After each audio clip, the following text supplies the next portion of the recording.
Retro.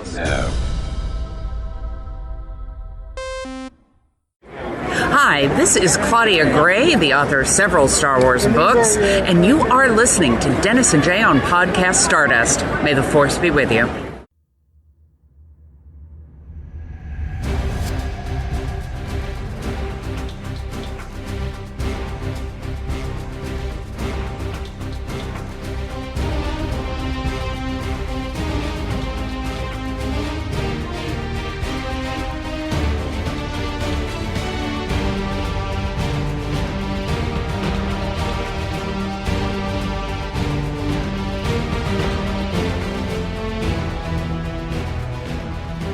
Welcome to Podcast Stardust. This is the fully armed operational podcast dedicated to Star Wars news, reviews, and discussion.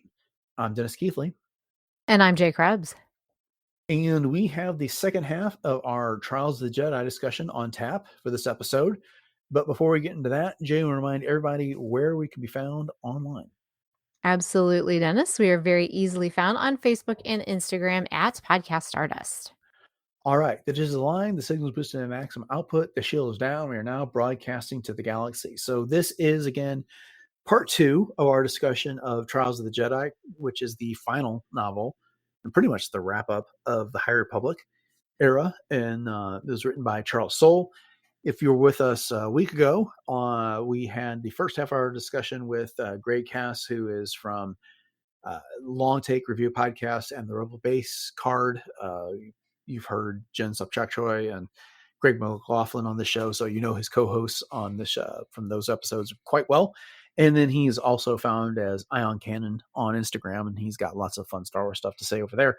Mm-hmm. We had such a great conversation about Trials of the Jedi, and normally I try to keep conversations to 45 minutes, and we sailed way past that when we recorded that conversation. And, so easy to do, though. I mean, there's such great goodness in that book. Yes, absolutely. And rather than put it out as a episode that is twice as long as what we like to usually do, I mean, I try to keep our movie review episodes to an hour or less, but we've been creeping on beyond that as of late. With this being well over an hour and a half, I just wanted to keep it digestible. So that's why we split into two. We covered a lot about Marchion Ro last time and the things that were going on with the Nameless Planet, but then we are kind of hitting the rest of the big aspects of this book in this episode. So with that having been said, let's dive on into part 2 of our discussion of Trials of the Jedi by Charles Soule. Greg, but it's back to you. What next do you want to discuss?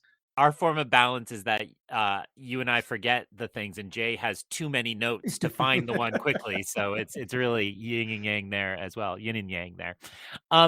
Well, and we've talked around them a little bit. So I would again say I want to ask about Elzar and Avar, because I think, again, if the High Republic... good storytellers always push boundaries and change expectations. And so to have these two Jedi form what I would call like a healthy attachment, as opposed to Anakin's unhealthy attachment that we revisit in the prequels. I just want to ask kind of how are you thinking about Avar and Elzar? Obviously that will very much come to the end of their story and where they end up, which we've alluded to a couple times. But I do think, earlier parts of the book are kind of questionable too, right? Like when they're deciding who gets to go on these missions, and there's clearly some ways in which attachment plays into that. Is this something we should see as what Padme and Anakin, for example, could have been, or is this the cautionary tale and this is why we needed to ban attachments? And just because it made me giggle just a little, I will say one of the funniest moments in the book to me, which you don't have to involve in your comments, is when Burryaga overhears them and they just kind of, the two fellas snicker, kind of knowing that I had very college dorm vibes, and I'll leave it broad like that. But it really felt, it really made me chuckle. It was kind of a delightful moment. Sophros, the planet's name is Yes, Sophros. I was just going to say that. Yep, you beat me to it. Good job. Page 419. Okay. There you go. Oh my gosh, no, Greg. I specifically did bookmark that particular passage as well, because it was just, kind of like, oh, what? And Bell is saying, I know my Shriwook is not perfect, but did he just say what I thought he said, kind of thing? Oh my gosh. So, for me, I think with Avar and Elzar, yeah, and Dennis and I have talked about this a lot before in terms of attachment versus possession. And that's what basically Anakin had with Padme, was more of a possession obsessive type of thing. And whereas with Avar and Elzar, they love each other, but yet they know where that love stands in the grand scheme of things, with their duty, with their life as Jedi, with what needs to be done. And I mean, and it's obvious that at the end they chose their love to be kind of a vessel for helping the rest of the galaxy. And it was because of that love and because of that attachment that they had for each other that they were able to say, okay, let's do this together, because we can do this together. And again, that's kind of where the whole idea for me of the dyad comes in, because Avar said, I will be the light, and Elzar said, and I will be the dark. Hmm. So, Dennis, what do you think? Yeah, I think one of the strengths of this book is highlighting these issues around attachment, because I think far too often attachment is oversimplified when it comes to Star Wars. We know the Jedi forbid attachment, and everyone just interprets that as like, oh, you can't have a girlfriend, you can't have a boyfriend, you can't have any type of romantic entanglement. And then they extend it as like, you can't even really have a friend. Well, that's nonsense. The Jedi had friends all the time. And Jay, what you said here, it's the unhealthy possession. It is the fear of loss that the Jedi are talking about here. Avar and Elzar didn't have that here. While they were concerned for each other, while they were concerned for each other's well-being, if something had happened to Avar, Elzar would have had much more time than if it had been the reverse. If something had happened to Elzar and Avar had to deal with that. But their relationship gave the other one strength. We got to see that in other books when Avar was behind the storm wall and she got Elzar's message, how much that meant to her, how much it reinforced her and allowed her to keep going and get back to the Republic in the situation. And so are they a dyad, as you asked earlier, Jay? Yeah, they are. Not in the sense that maybe Rey and Kylo Ren were, something that was necessarily created by the Force. These two created a relationship in a way that allowed them to balance aspects of the Force that was necessary to do what needed to be done on Sophros. I'm so glad I looked up that word. So now, but I was satisfied with this. It was kind of when I was talking earlier about my overall thoughts on this, how it's almost tragic in a way. And it's like my first instinct was these two who had worked out, who had sorted everything out over the course of the series, now can no longer really be together. But that's only physically. They're there on the planet. They're always in connection with each other, and they're working together, and that's enough for them. They've found a way to make the relationship work. It does not require this tragic attachment that is Padme and Anakin from the saga there.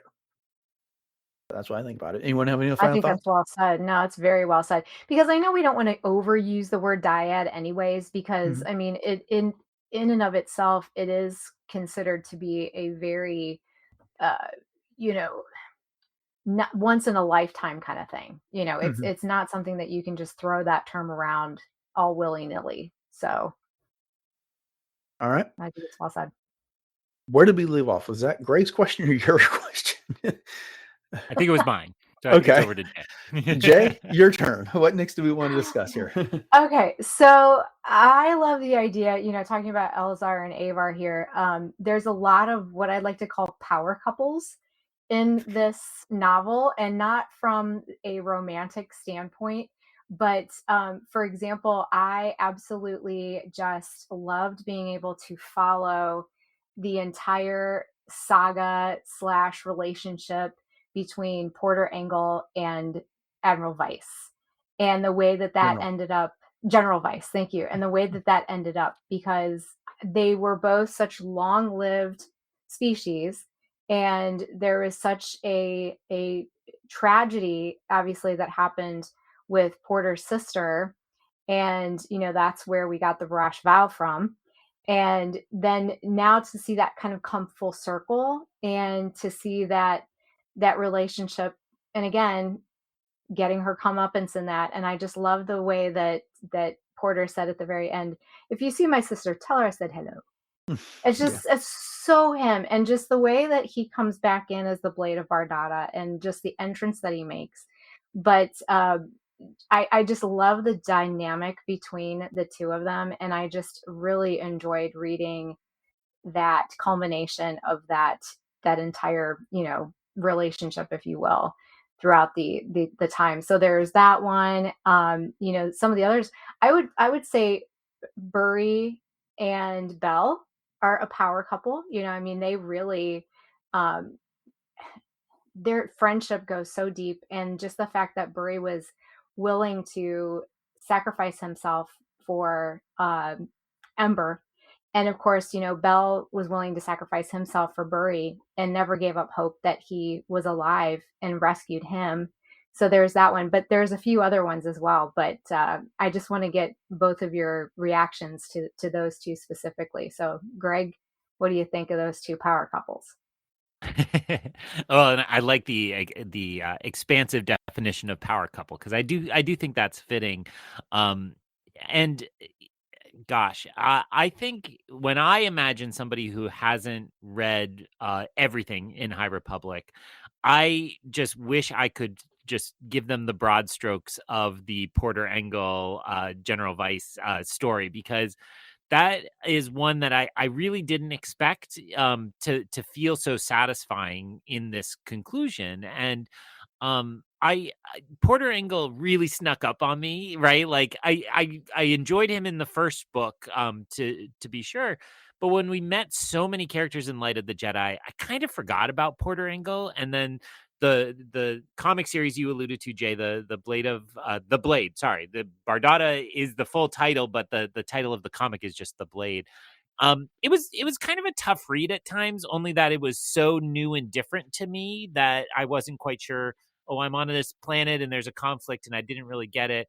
But I did sit down before Light of the Jedi and I read through. I think I bought the trade paperback, so I finally read through it all, one after another. And then the really satisfying way he showed up behind the storm wall in the earlier books in Phase 3, and then here kind of getting to really fight it out is really wonderful. And I so love, I mean, you identified the correct power couple there, but also like then you think of just Porter and Barash, and that's like a beautiful Star Wars story where again they meant so much to each other. Maybe that's another healthy version of attachment, right? They are attached to each other and care so deeply about each other, but he's also kind of let her go in some ways, right? Like he's mourned the loss and he's tried to understand the loss, which is much healthier than we see in those possession forms that you were referencing. So that is a wonderful part of this story, and I do like again how long we now have their story. I will use that as my moment to say I was surprised in Phase 3 how much reading Phase 2 mattered. And that was a big part of it as well. That, I think because of the structure of the flashing back in time, it felt like that those were almost separate. And I was so glad that I had read, that phase and had that in my pocket. I wonder if we'll get the debates like we do of the movies, if people should start with Phase 2 and then go forward, or what have you, when people discover this in the future.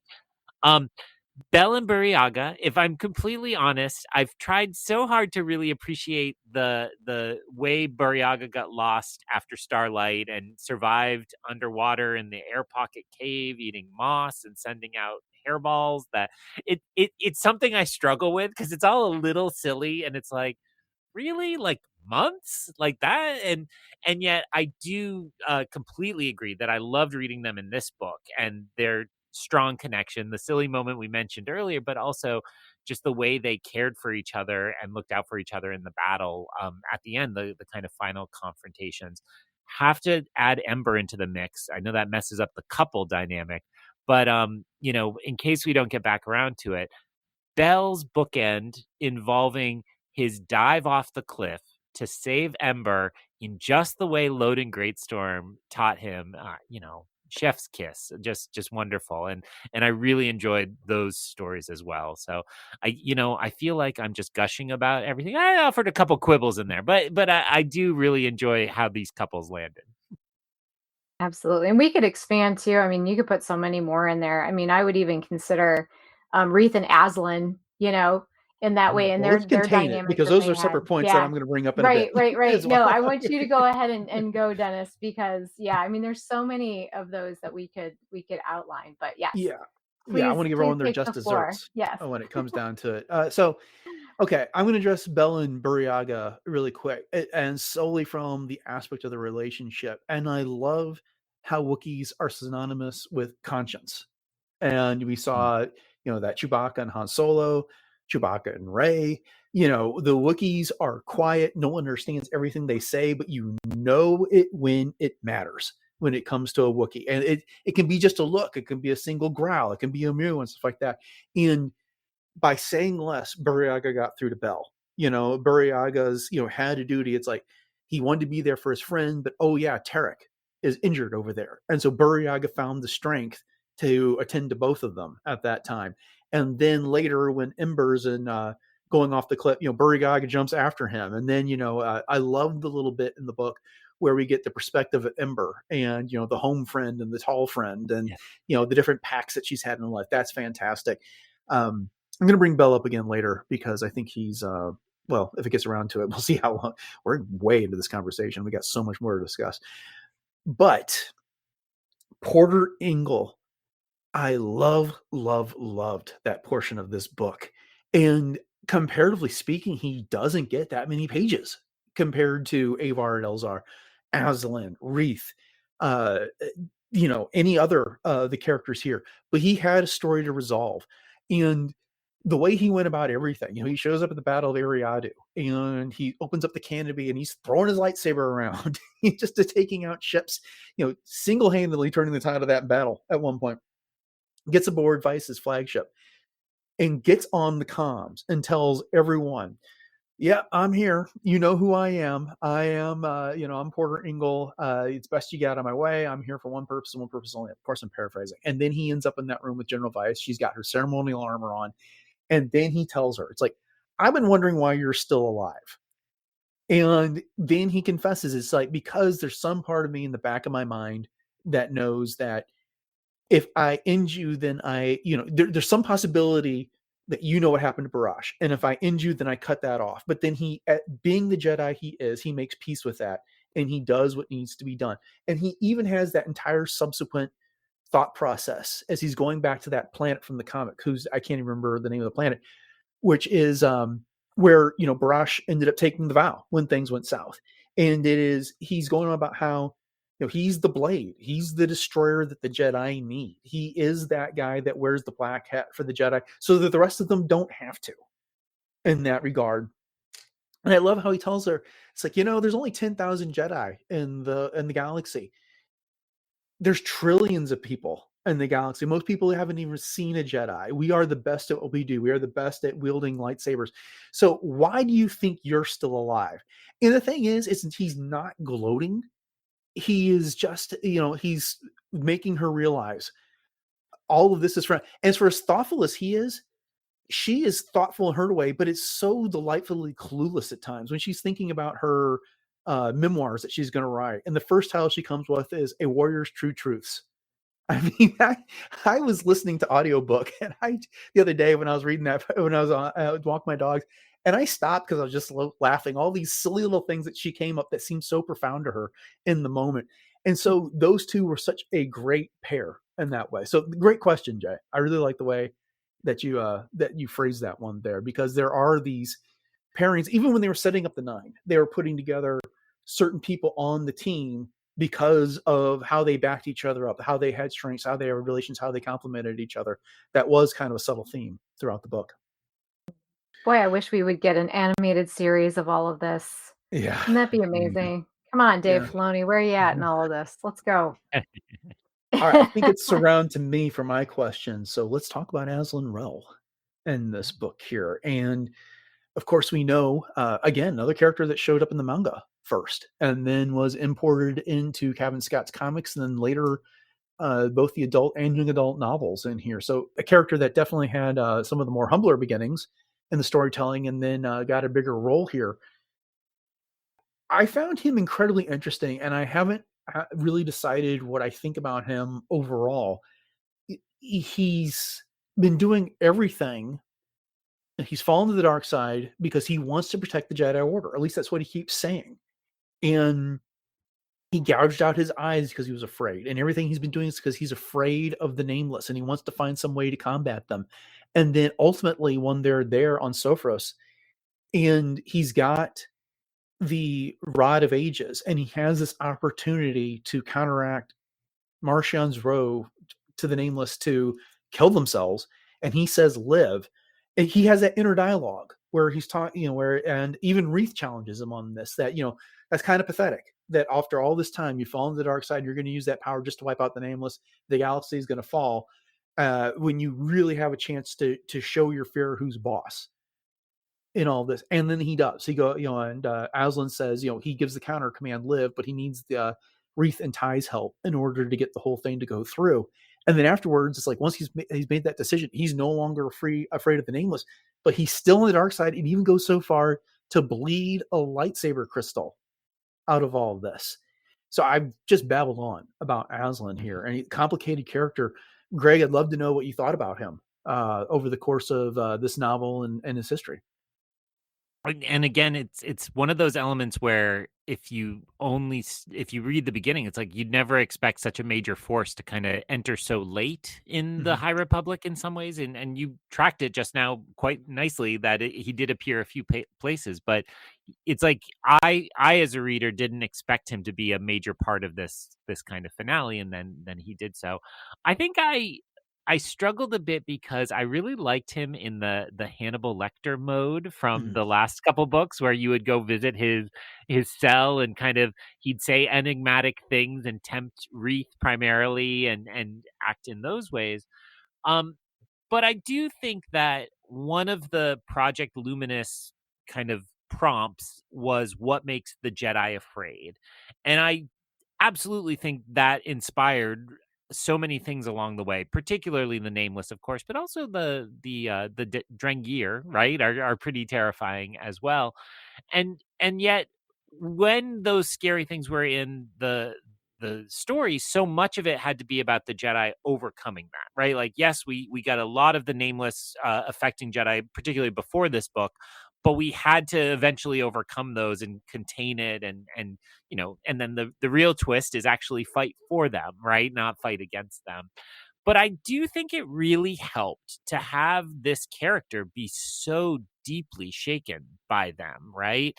And we hear all the time that anger, fear, and aggression lead to the dark side, but I don't know that we ever really see fear completely capture a character. And you can make the argument for Anakin, it's acting out of fear of loss and so on, of course, but to have somebody like so deeply shaken to their core was really powerful in the end for me. And I think a reminder that and Dennis, you just traced it out, like that we all let our fears take over sometimes, and we need the support of others. And gosh, we hadn't even mentioned Ty until just now, which is madness to me. I love Ty, and yet there's so much in this book. And it is kind of a really exciting moment. And then we get the ending, which is not he's redeemed. It's all right in the galaxy again. It's that's another string somebody. I swear Cavan's gonna do that one. That just for some reason feels like Cavan Scott will do Reath hunting him down. Although Reath is Claudia Gray's character, of course, but it does feel like a good like end point or kind of string that could be developed as we continue across the galaxy. And the one other finale piece which we haven't mentioned is the Art of the High Republic Volume 2 by Kristen Baver just came out, which is those books are art books first and foremost, but they're very much behind the scenes books, kind of telling you how all the ideas came together. And I will just say there is some terrifying Azlin art in that. They, and I think we've seen it in some places, but I like they pushed it very far at times in their kind of blue sky period. So a very enjoyable character, a very enjoyable ending, and role he played here would be my main thoughts on it. Oh, absolutely. And I adore the Hannibal Lecter reference because it's so spot on, first of all. And I have to say, Azlin Rell was one of those kind of characters that I would have just glanced over. I mean, when we first were introduced to him, yes, he was this weird, kind of tragic story about how fear can get the best of you. And obviously, the Nameless uh, got to his core, essentially. But I think that, and talking about Ty York being a monster hunter, in a lot of ways, I mean, Aslan really was a monster. And and to your point also, and both of you, about fear, I mean, that's exactly what Reith tells Ty at one point, is that he's not evil, he's just afraid. And for Aslan, I think it's the perfect example. There's a few different instances in this book of, you have to, as Yoda would say, unlearn what you have learned. And, Aslan learned to be afraid. He learned, I mean, he literally gouged his own eyes out so that he wouldn't have to endure what his soul was seeing with this torment from the Nameless. And it was only when he overcame that fear, and he actually, at one point in the book, he even starts reciting the Jedi Code again.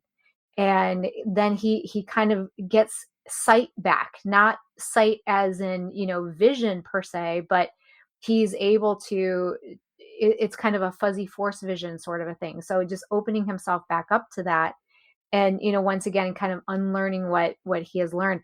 And I can imagine that those art representations would be the stuff of nightmares, because I mean, even just the way that Charles Soule explains when he takes off the goggles, and like the sound that it's probably making, and like Reith is just, oh, like, here it comes, kind of thing, here we go again.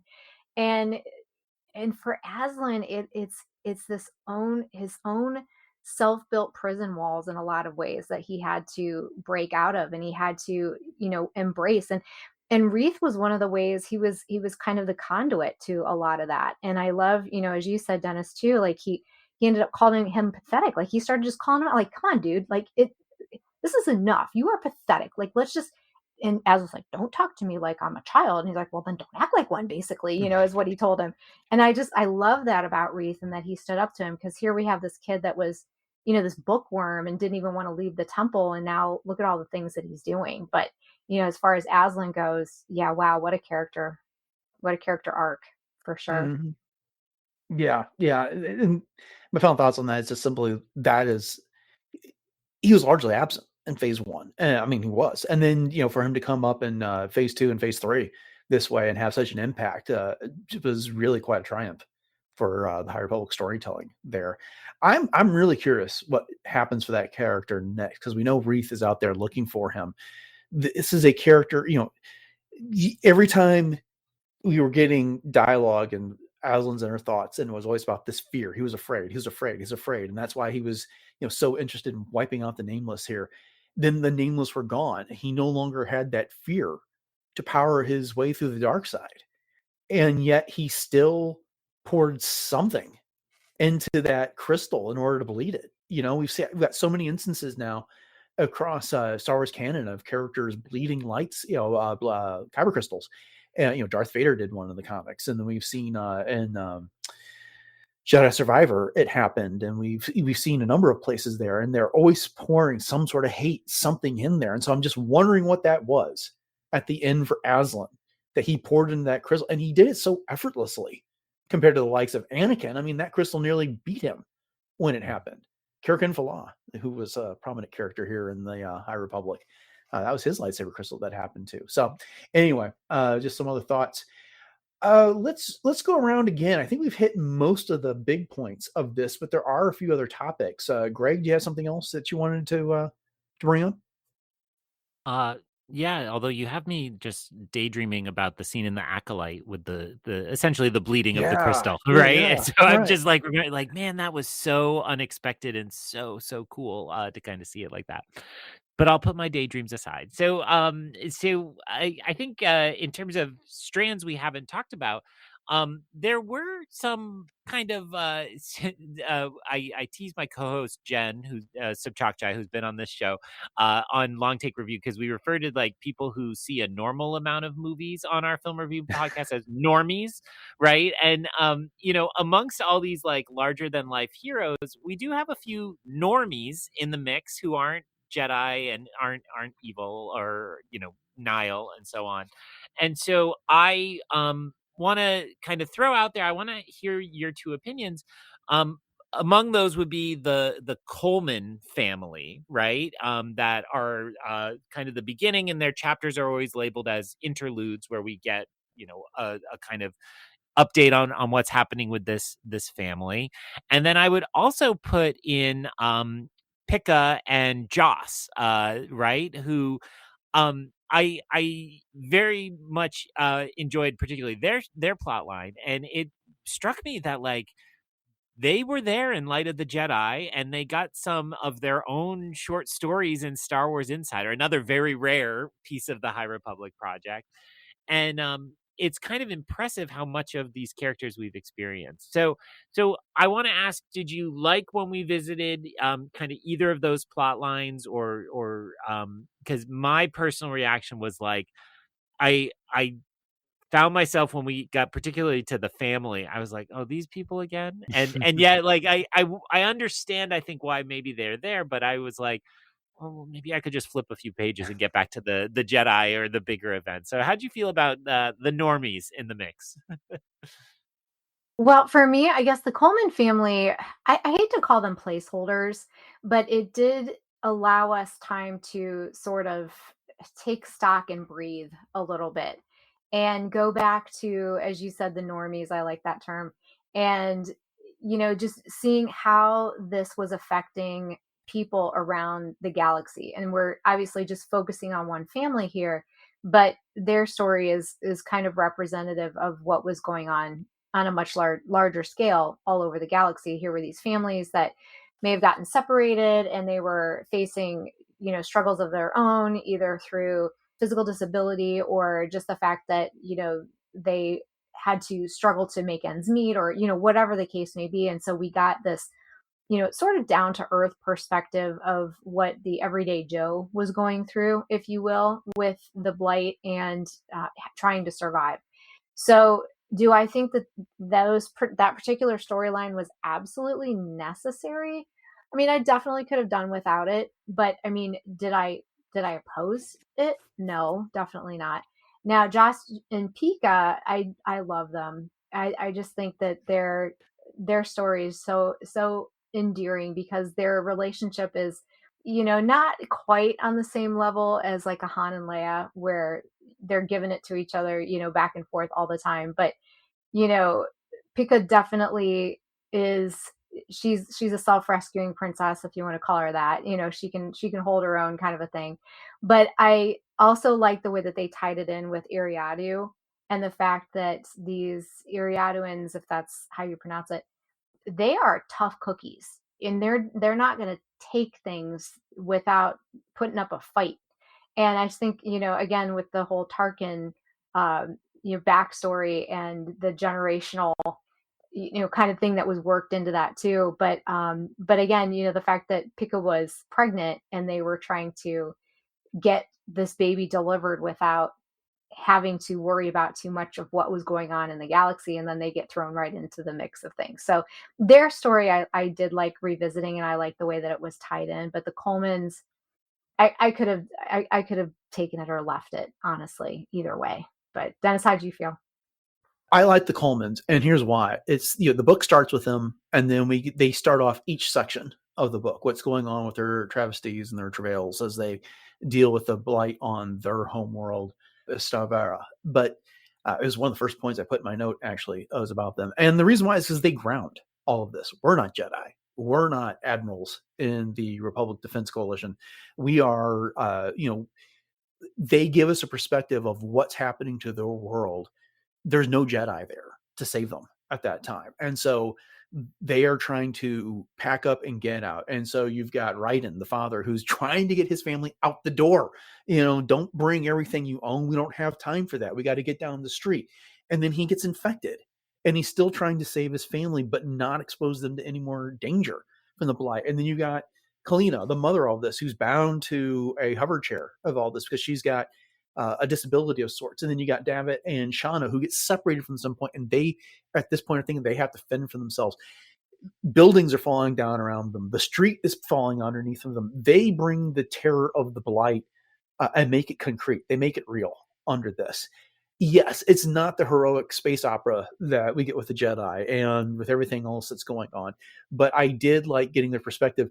And that final appearance when we get from them, where they are up on the top of the building, and they kind of resigned themselves that this may be it, but if we go, we're going out as a family. Then all of a sudden Ryan's foot starts hurting because the blight is gone, and he's now feeling that pain. And they come for that hug. It was moving for me. That really touched me when that happened. That this is they stuck it out against all odds and all this, and they survived, and they lived through that horror. I mean, we've seen traumas in our lives from just the last 25 years. 9/11, COVID, various wars that have happened and that are happening now. But in many of those instances, we aren't the boots on the ground. We aren't the ones that are there. And so to get the perspective, I think did lend something to this book. It's one thing when Lena So is in the Senate building and they've got certain platforms blacked out that represent who's stuck behind the inclusion zone, and other platforms that represent worlds that are inflected by the blight. It's one thing to tell us, it's another to show us. So for me, the normies worked in this situation. Turning to Joss and Pika, as much as I like Mark Thompson's narration, the Southern drawl that he tries to give Joss just does not work for me. And so I always had to go back and read those because I just wanted to get that dialogue with a Star Wars voice in my mind, if you will.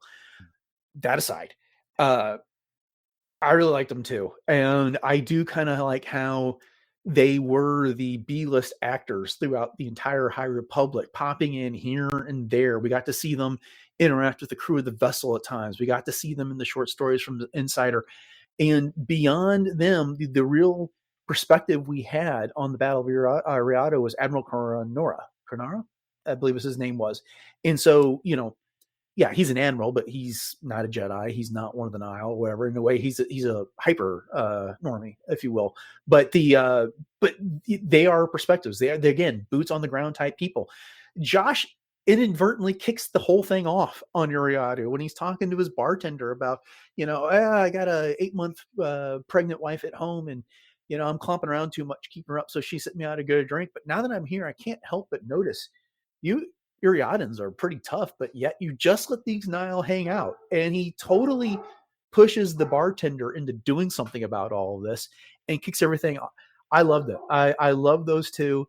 I love that, the last time we get to see them, they've had their baby boy. They go back to that bar and show this guy, who meant something to them. This is what happened here. And just another slice of High Republic life. They worked for me very well. That was pretty compelling as a response, Dennis. And actually, you were making me think of the beautiful emotional moment in Toy Story 3 where the little toys are going to the fire and they all just hold hands and say we're going down together if we're going down. And that's made me cry every time I've ever seen that movie. I slammed my fist on my on my armrest. I was like, you are not bringing me this movie to see these toys get destroyed in a fire.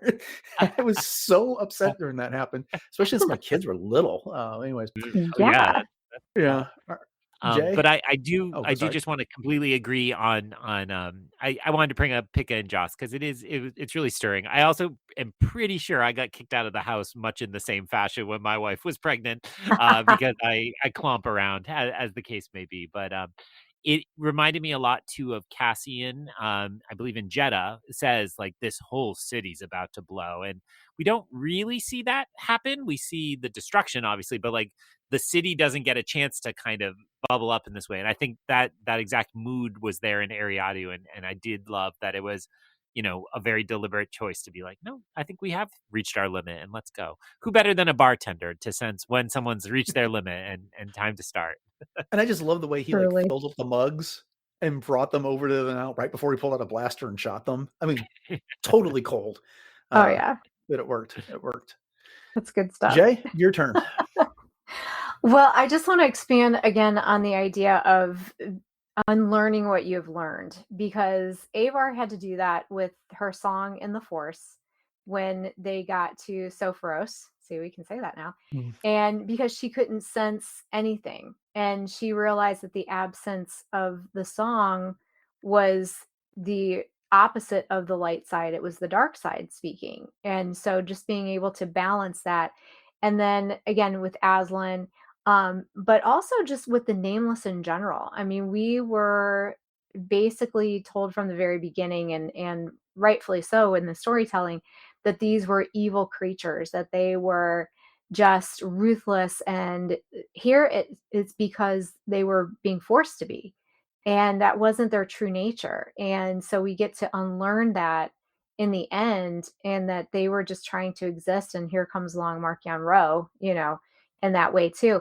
And with Ghirra Starros also, I mean, she's her character throughout this whole thing. I mean, obviously she's been a minion of Markion, and then some. I mean, you talk about sleeping with the enemy kind of a thing. But she, in the end, she ended up, how do I want to put this? She basically went to Lena So and said, I want to, negotiate the terms of the Nile surrender, but yet she got nothing out of it. So did she unlearn anything? Probably not. She got away with, basically robbing the candy store in a lot of ways. But these other instances, yeah, I was just really impressed with that as far as looking at things from that whole other perspective. And again, just unlearning what you've learned. So, Greg, what do you Mhm. think of that? I mean, I think not only is it an impressive theme to pull out, but to be able to express it as a Yoda quote at that, I mean, it's masterfully done, Jay, and I think that's really good. So, you're making me wish I still taught literature so I could give a good grade on that response. But it is a really powerful lesson for this day and age. And I know Star Wars fandom has a lot of perspectives, so we won't get too specific. But one of the things I think we're all struggling with is that we are so set in our belief systems, and we don't accept those who don't agree with us. Right? Actually, it comes down to Star Wars, right? I have many good conversations, and then we realize we disagree about Last Jedi, and I end those conversations very quickly. Right?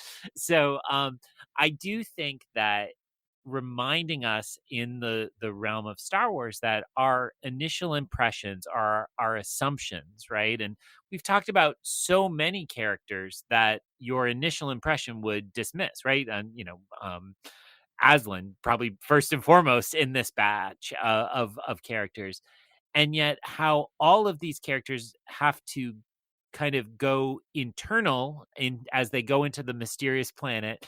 They go internally into facing down their biggest assumptions, their biggest values. They get those values challenged and come out reassessing them, having relearned them or having done that. I think that's a not just well observed as a theme, but it's a really powerful theme for Charles Soule and the, I assume, the Project Luminous team in general, to have put at kind of the heart of this, to be that we need to all be willing to think about our assumptions and move beyond that. I'll reference again the High Republic art book, particularly in regards to the Nameless, because it is pretty powerful. I probably in May would have said, "Oh yeah, they're gonna go and they're just gonna slaughter a bunch of monsters, and it's gonna be Mhm. great." And the fact that it became, "How do we save them? How do we repatriate them?" Was pretty powerful. In the art book, they discussed that they would. It sounded from the descriptions like the Nameless was the hardest thing to lock down in terms of appearance, because they really had to get it right for the comics. And it is a it's I think it's the comic series with the investigator, is that Captor. Emmerich um Captor, yeah. yeah, that's where they first appeared visually, so that's when they had to lock it in.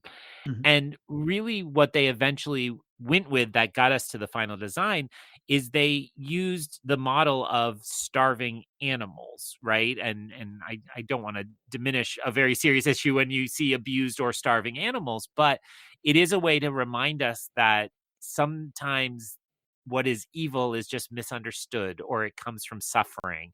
And to make that kind of the heart of unlearning about these creatures and finding your Jedi compassion, pretty powerful stuff to go from the nameless and the turning to ash to that.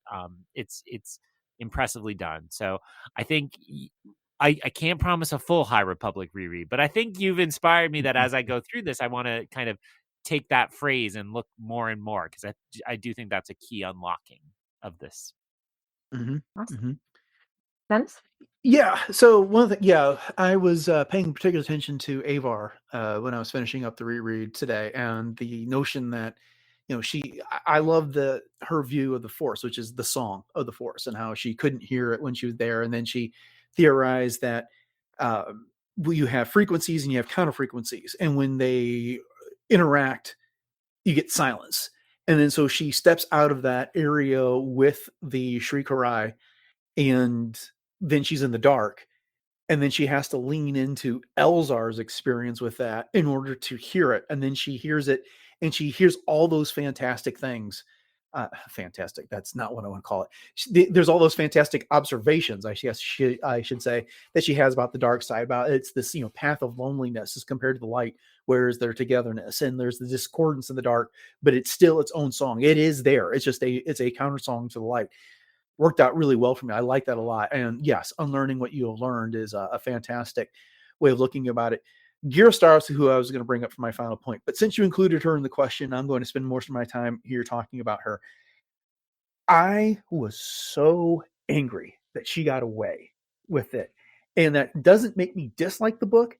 It just makes me, it's like, oh, I'm so frustrated with this, because there's real life examples, and I'm not going to name anyone, of this all the time, that people that they find a way, they dig themselves, they take that shovel and they dig they dug a hole for themselves, and then they just dig a path right back to the surface.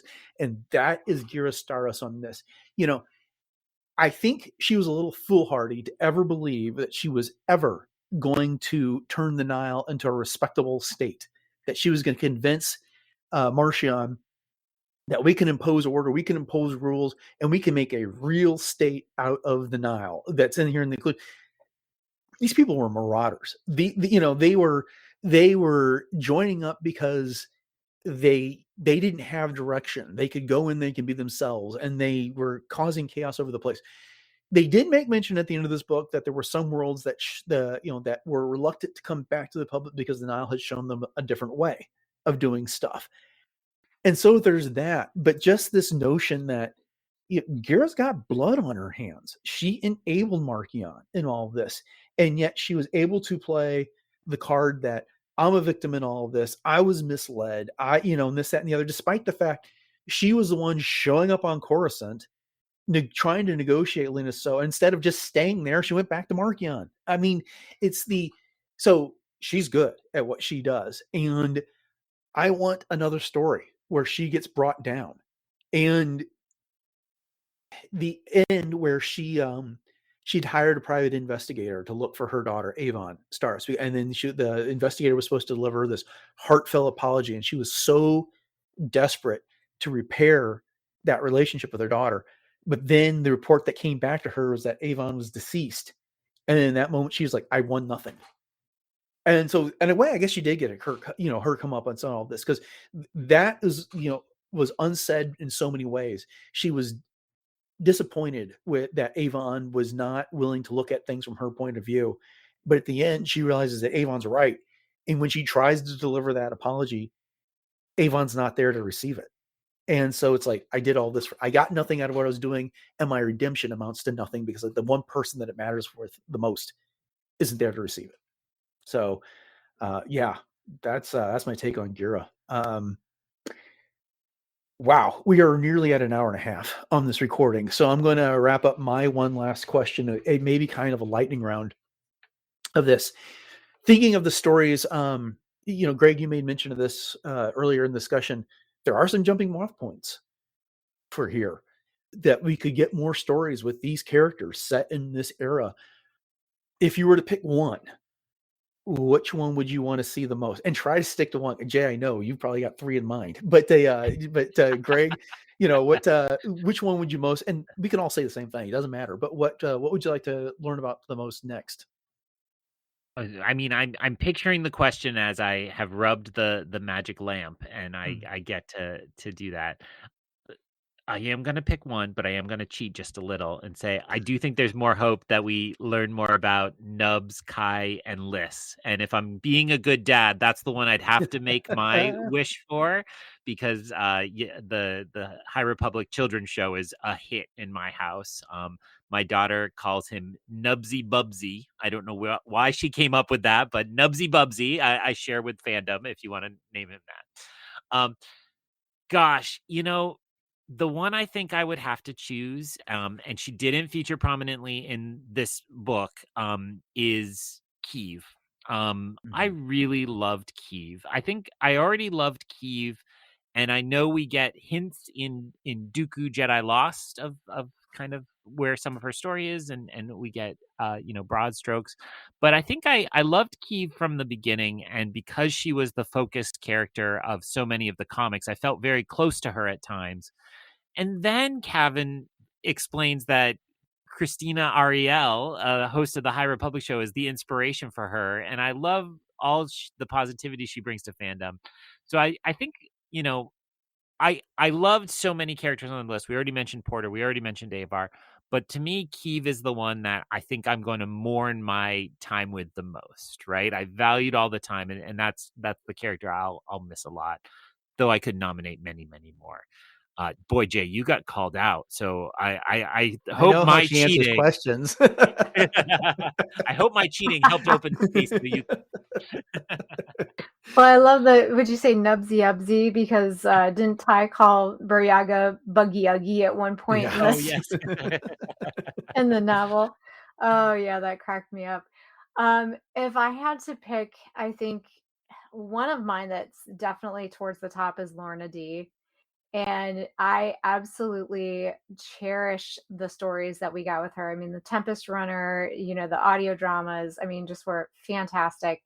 And I think that there could be a lot that could be done in the future with that character, especially now that she's, walking that, again, fine line of the moral ambiguity that she's gotten herself into, and she's kind of turned a corner, but yet not. She's very Asajj Ventress in that way, and Asajj is definitely one of my favorite characters of all time as well. So I would have to say Lorna D is definitely at the top of my list for sure. I would love to see what happens with her next. Mm-hmm. For me, I think the number one story that's left open coming out of this book is Azlin Rell and Reese Silas. Because Aslin's got, out there, he's trying to decide what to do next. He's just bled a lightsaber, and Reith has taken it upon himself to track Azlin down. And that is begging for a specific story right now on this. And so that one I want to see. Because, look, Avar and Elzar, I feel like we've got a very satisfactory end to all of that. You brought up Greg, Vernestra did not necessarily get we know what happens. We see her in the Acolyte and the like, but so we've got more stories with her. And if you read Wayseeker, a number of characters that show up in this kind of get an epilogue type of ending or follow up on their adventures there. But for me, Stellan Gios was my first favorite character in the High Republic, and then they killed him. And I saw that over your shoulder there. I've been admiring it this entire time, as well as the Star Wars Lego logo, which I've got sitting on my shelf here. But but then somewhere along the line, just watching Reith grow up and how wise he became. And again, I don't want to pick on Mark Thompson too much, but I almost felt like he made Reith seem too inexperienced with the voice he gave him throughout the audiobook in here, especially when we got to see Into the Light how much he matured and became a leader that I felt like Reith really deserved a lot of respect in this book, especially because as you pointed out earlier, Greg, this is a kid that was in the archives, was happy there, and he's gone out and explored the galaxy, realized that he's got a responsibility and a bigger place in everything, and he's championed Azlin Rell. He's not evil, he's scared, as you said earlier, Jay. And now Azlin left them, and they don't know what he's going to do next. And he is the potential weak link with revealing the location of Sophros there. So he's got to get that set up. So to me, that's just begging for a story. So I hope we get it. And let Charles Soule write it. That would be my number one choice. So, yeah. I'd love to follow the vessel too, like the adventures of Affy, and especially now that Nan has turned the corner, and see if Geode regenerates, and if it's all right. Leox, yeah. Right. We'll find out. Okay. Well, like I said, we've done an hour and a half on this, and I am sure we could go all evening on this book with diving into some of the details. And I know once I hit the stop button on this recording, there's going to be a half dozen things that I wish we would have brought up. But at some point, the conversation has to end, especially since I have to edit this. But with that being said, I want to thank you all for joining us for this episode of Podcast Stardust, discussion of Trials of the Jedi. We hope you've enjoyed the episode. And if you did, make sure you subscribe to the podcast on your podcast of choice, rate, review, those type of things. We really appreciate all that. And of course, you can find all episodes of the show over on retrozapp.com. Greg, thanks again for joining us. We want to remind everybody where they can find everything that you're up to. Oh, my absolute pleasure. I get a lot of invitations, but not enough about books, and you all have made me feel very special when I get the call for a book. So, people can find me online. I spend most of my social media time only on Instagram now. I'm at EyonCanon, EYEONCANON. And I'll just put in a plug that Greg over at Rebel Base Card and we do the breakfast series of Star Wars show reactions. And because we had to all take such a fast spin through Andor, just this week we are starting what we're calling Second Breakfast about Andor. So we're going to go back through one episode at a time. The conversation's a little looser. We're breaking out of our questions format. But Andor, to me, is like the High Republic, is such a special part of fandom that, it's fun to get to go back through it and savor them. And I have no doubt the two of you will be getting contacted by Greg eventually when the time comes around. So if you have a favorite Andor, let Greg know, because it's really been fun to revisit again. And first guest up is Ross Holleben, who I think has been everywhere talking about Andor, but he's got no bottom. So it's great. Nice. So thank you again. Absolutely. Thank you, Greg. And Jay, you want to go ahead and share our social media contacts and where else we can find on the internet? Oh, absolutely. Yes. We are so conveniently found Facebook and Instagram. Very easy to remember at Podcast Stardust. And we do maintain some Pinterest boards. And we also have our YouTube outlets, which contain both the traditional YouTube as well as YouTube music. So head over to both of those, like, subscribe, and share those out. And let us know what you thought of this episode and all of our thoughts on the High Republic in general, and especially Trials of the Jedi. And if you'd like to refresh your closet, if you are in need of a sweatshirt with the fall weather coming up, or anything else for that matter, t-shirts, coffee mugs, anything in between, we have 7 different show logo designs available on TeePublic, and the link to that is in our show notes. Okay, upcoming on the show, Friday, end the week with some Star Wars news, and then on Monday we are back to the Clone Wars rewatch, so make sure you join us for those. With that said, thanks for listening to episode 934 of Podcast Stardust, everyone. Have a great rest of your week, and until next time, may the Force be with you.